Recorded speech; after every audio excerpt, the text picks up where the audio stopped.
پھر کہتے ولا تشتروا بآیاتی، میں کہتا ہوں اس آیت کے نیچے مجھے مفسر دکھاؤ جس نے ممانعت کا استدلال کیا ہو۔ احادیث صحیح اور علماء دین کے ہر زمانے میں اتفاق ہے کہ قرآن کریم کی تعظیم اور تکریم اور تعلیم پر یا پڑھنے پڑھانے پر کوئی لینا دینا صرف ثواب نہیں، بہت زیادہ اجر کا باعث۔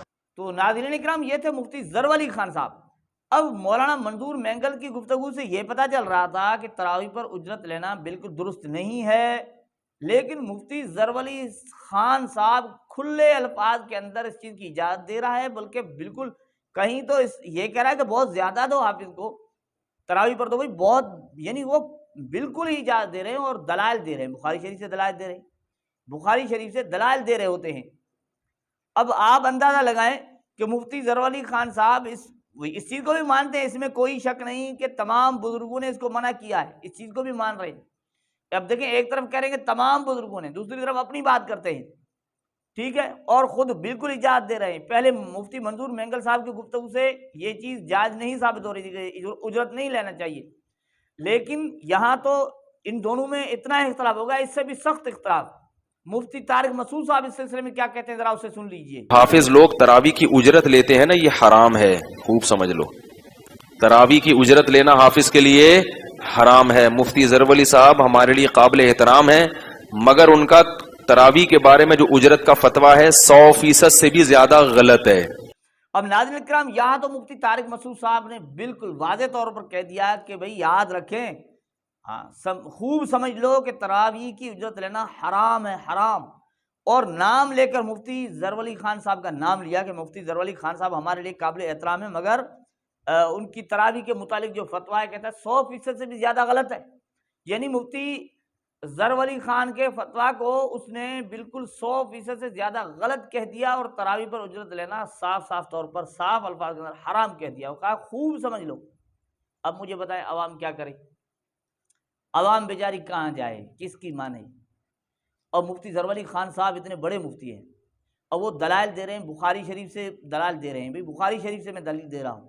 دوسری طرف مفتی منظور مینگل صاحب کی گفتگو سے بھی منع ثابت ہو رہا ہے، ناجائز سمجھ میں آ رہا ہے۔ لیکن مفتی طارق مسعود بھی اتنے بڑے مشہور مفتی ہیں، بڑا نام ہے ان کا، بہت ہی مشہور ہے، بہت سارے لوگ اسے سنتے ہیں، وہ کہتے ہیں بالکل حرام ہے۔ اب مجھے بتائیں، اب رمضان المبارک کا یعنی مہینہ قریب ہے، اب حفاظ کرام تراویح پڑھائیں گے، کیا کریں، کس کی مانے؟ اب بندہ جب لالچ میں آتا ہے، ظاہر پیسے بندہ دیکھتا ہے تو کوشش کرتا ہے کسی نہ کسی طرح یہ حلال ہونا چاہیے نا۔ اب ایک طرف حلال کا فتویٰ مل رہا ہے، دوسری طرف حرام کا مل رہا ہے، اب کیا کرے بندہ، کس طرف جائے؟ لیکن عوام سادہ لوگ تو بالکل ہی پریشان ہوں گے۔ بالکل ہی اس طرح ہی کی پریشانی دارالعلوم دیوبند سے ایک سوال پوچھا گیا، اس میں اس چیز کا اظہار کیا گیا، یعنی اس سوال سے بھی پتہ چل رہا ہے کہ یہ پریشان ہو کر اس طرح کا سوال کیا گیا ہے۔ ظاہر ہے اس پوزیشن میں تو عوام پریشان ہوگی نا۔ اور وہ سوال کیا ہے، پھر دارالعلوم دیوبند کا جواب کیا ہے وہ بھی سن لیجیے۔ سوال پوچھنے والا کہتا ہے کہ اس وقت واٹس ایپ پر ایک میسج گردش کر رہا ہے مفتی ظفر علی خان صاحب کا۔ اب دیکھیں وہی بات ہے کہ حافظ قرآن کو مالا مال کرو اور زیادہ سے زیادہ 1 لاکھ روپیہ دو، اور وہ بخاری سے ثابت کر رہے ہیں، یہ بھی بات سن لکھی۔ کہتے ہیں دوسری طرف مفتی طارق مسعود فرما رہے ہیں کہ تراویح کی اجرت لینا حرام ہے۔ اب دیکھیں یہی پریشانی آ گئی نا، جو بات ہم کر رہے تھے وہی سوال نہیں، وہی چیز آ گئی، وہی یعنی دونوں مفتیوں کے متعلق آ گیا۔ اب کہتے ہیں اس بارے میں رہنمائی فرمائیں، بھی ہم کیا کریں، رہنمائی فرمائیں، کہاں جائیں، کس کی بات سنیں؟ اب دیکھیں دارالعلوم دیوبند کا جواب میں لکھا، بسم اللہ الرحمن الرحیم، مفتی طارق مسعود صاحب کی جو آپ نے بات نقل کی وہ درست ہے، تراویح میں قرآن سنا کر پیسہ لینا ناجائز ہے، دارالعلوم دیوبند کا بھی یہی فتویٰ ہے۔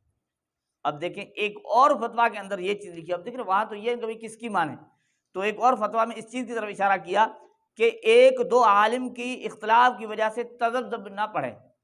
اب یہ اس طرف اشارہ ہے کہ کوئی 1 یا 2 اس طرح کا اختلاف کرتے ہیں تو 1-2 کی اہمیت نہیں ہوتی، اور اس چیز کا خود مفتی ظفر علی خان صاحب نے اظہار کیا کہ تمام بزرگوں نے اس سے منع کیا ہے۔ ایک طرف یعنی سارے علماء ہوں، سارے بزرگ ہوں، اور دوسری طرف کوئی ایک اپنا ذہن بنا لیتا ہے تو بات کھلی ہو جاتی ہے کہ بھئی علماء کثیر تعداد میں جس طرف فتویٰ دے رہے ہیں، علماء جس چیز کو سارے کے سارے ناجائز کہہ رہے ہیں یا حرام کہہ رہے ہیں، وہی بات ماننی چاہیے، اس پر چلنا چاہیے۔ کوئی ایک آدھ بندہ اپنا کوئی تفرد پیش کر رہا ہے یا اپنا کوئی فہم پیش کر رہا ہے تمام علماء کے خلاف، تو اس کی بات معتبر نہیں ہوگی۔ ناظرین کرام، امید کرتا ہوں کہ بات سمجھ میں آ چکی ہوگی۔ اللہ جل جلالہ ہمیں سمجھنے اور عمل کرنے کی توفیق عطا فرمائے۔ السلام علیکم ورحمۃ اللہ۔